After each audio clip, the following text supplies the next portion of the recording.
마태복음 21장 1절에서 11절, 여호수아 6장은 가나안 첫 성인 여리고성에 대하여 기록하고 있습니다.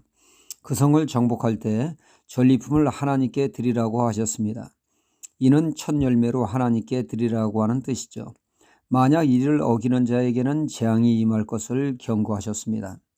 그럼에도 불구하고 아간이라고 하는 자가 금덩이, 은덩이를 보는 순간 탐욕에 사로잡혀 하나님의 것에 손을 댐으로 인해 본인은 물론 그의 사랑하는 가족, 아내와 자식들, 그 집에 있는 짐승들까지 모두 다 악월골짜기에서 돌에 맞아 비참한 최후를 맞이하게 되었습니다. 하나님은 이어서 누구든지 하나님이 멸하신 이 성을 다시 건축하지 말라고 하셨습니다. 만약 이 하나님의 엄중한 경고의 말씀을 어기고 건축하는 자는 기초를 세울 때 큰아들을 잃을 것이요 성문을 달 때 막내 아들이 죽게 될 것이라고 엄중히 경고하셨습니다. 이런 엄중한 하나님의 경고에도 아랑곳하지 않고 여리고 성의 건축을 시도한 자가 있음을 열왕기상 16장 34절에 보면 알 수가 있습니다. 북이스라엘의 아합 왕이 통치할 때에 베델 사람 히엘이 간크게도 여리고의 건축을 위하여 기초를 놓을 때에 그의 큰아들 아비람이 죽었고 문을 세울 때에 막내 아들 수굽이 죽었습니다. 하나님이 여호수아 6장에 하신 말씀대로 열왕기상 16장에서 이를 그대로 이행하셨습니다. 이를 통하여 우리가 알 수 있는 것은 하나님은 말씀하시고 그 말씀을 반드시 이행하시는 하나님이심을 우리는 뼛속 깊이 새겨야겠습니다. 민수기 24장 19절에 말씀하시기를 하나님은 인생이 아니시니 시건치 않으시고 인자가 아니시니 후회가 없으시도다. 어찌 그 말씀하신 바를 행치 않으시며 하신 말씀을 실행치 않으시랴 말씀하고 있습니다. 그러니까 이 말씀은 하나님은 말씀하신 것은 반드시 이행하시는 말씀입니다. 창세기 15장에 보면 하나님은 아브라함에게 약속의 말씀, 언약의 말씀을 주시면서 당시 계약을 행할 때 행하는 것을 행하셨습니다. 당시 계약할 때 짐승을 잡아 둘로 쪼갭니다. 그리고 그 사이를 지나갑니다. 이는 만약 이행을 하지 않을 시 이 짐승과 같이 죽게 될 것이라고 하는 것을 말씀하고 있고 목숨 걸고 계약을 이행해야 한다는 뜻입니다.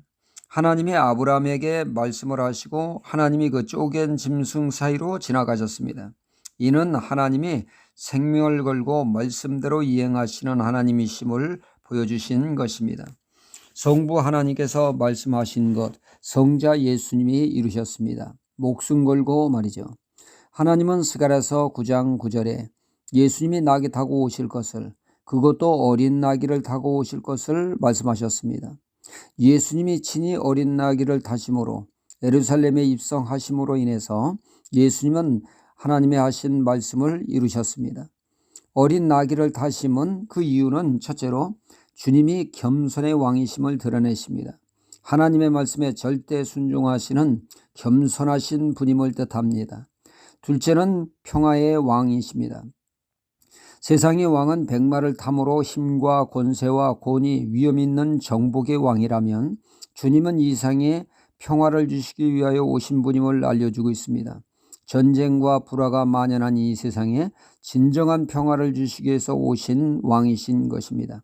하나님과의 깨어진 평화를 회복시키시기 위해 오셨고 사람과 사람 사이에 깨어진 화평을 회복시키기 위하여 오신 분이십니다.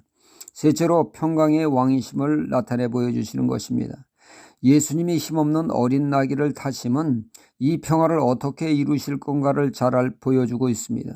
이는 고난을 통하여, 즉 십자가의 고난을 통하여 죄의 장벽을 제거함으로 하늘로부터 오는 진정한 평강을 누릴 수 있게 하시는 것이라는 뜻이죠.